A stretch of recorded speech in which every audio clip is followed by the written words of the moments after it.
Assalamualaikum warahmatullahi wabarakatuh. Saya Made Sadinanta dari kelas 12 MIPA 1 absen 13. Di sini saya akan menjelaskan perbedaan desa dan kota menurut Profesor Bintarto.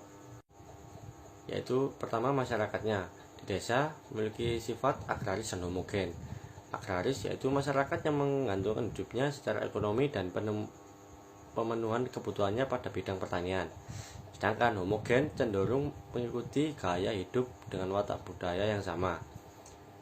Sedangkan kota non-agraris dan heterogen. Non-agraris yaitu sektor perekonomiannya di luar pertanian, contohnya pariwisata dan perindustrian dan perdagangan dan lain-lain. Heterogen, masyarakat yang demikian ini mempunyai bahasa, suku, budaya yang berbeda-beda. Ruang kerja. Di desa, ruang kerja cenderung terbuka, seperti pekerjaan dalam sektor pertanian. Sedangkan di kota, ruang kerjanya cenderung tertutup, seperti manajer, CEO, dokter, karyawan, perusahaan, dan juga lain-lain. Untuk musim dan cuaca. Di desa, musim dan cuaca sangat berpengaruh pada pekerjaan di desa. Sedangkan di kota, musim dan cuaca tidak berpengaruh pada pekerjaan di kota, justru hanya sebagai faktor penghambat saja. Dan jarak ke tempat kerja. Di desa, jarak dari rumah ke tempat kerja di desa cenderung dekat, sehingga tidak memerlukan sarana transportasi. Sedangkan di kota, jarak dari rumah ke tempat kerja di kota cenderung jauh, sehingga sangat memerlukan sarana transportasi. Selanjutnya, sanksi pelanggaran sosial. Di desa, sanksi yang diberikan di desa biasanya sesuai dengan adat istiadat yang berlaku di desa tersebut.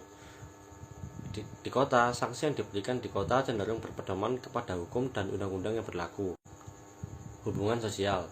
Di desa, Gemeenschaft atau paguyuban. Individu-individu cenderung ke arah komunitas sosial daripada keinginan atau kebutuhan individu mereka. Sedangkan di kota, Gesellschaft atau patembayan. Masyarakat sipil di mana kebutuhan individu mendapatkan prioritas penting daripada asosiasi sosial. Untuk mobilitas penduduk di desa rendah, sedangkan di kota tinggi. Dan berikut adalah perbedaan desa dan kota menurut perkembangannya. Di desa, pertama, desa swadaya, yaitu desa yang memiliki potensi tertentu namun belum dikelola dengan sebaik-baiknya.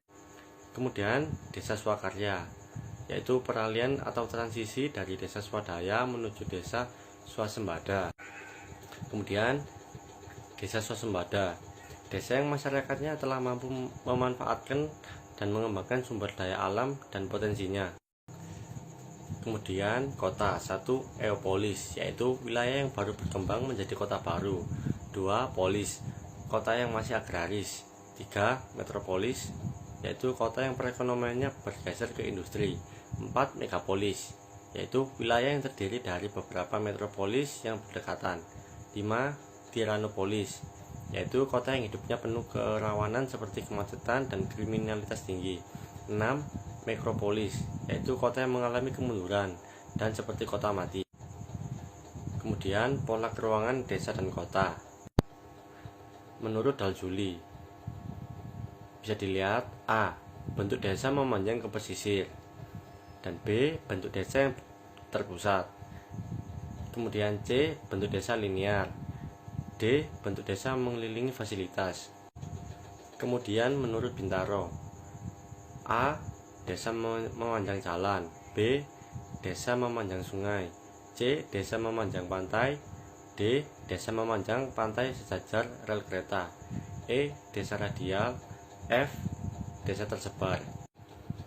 Kemudian pola keruangan kota atau struktur kota. A. Teori konsentris. B. Teori sektoral. C. Teori inti ganda. D. Teori konsektoral. Kemudian bentuk kota. Bisa dilihat pada gambar A, memiliki kota padat, dan B. Kota tidak padat. Mungkin cukup sekian dari saya. Kurang lebihnya mohon maaf. Wassalamualaikum warahmatullahi wabarakatuh.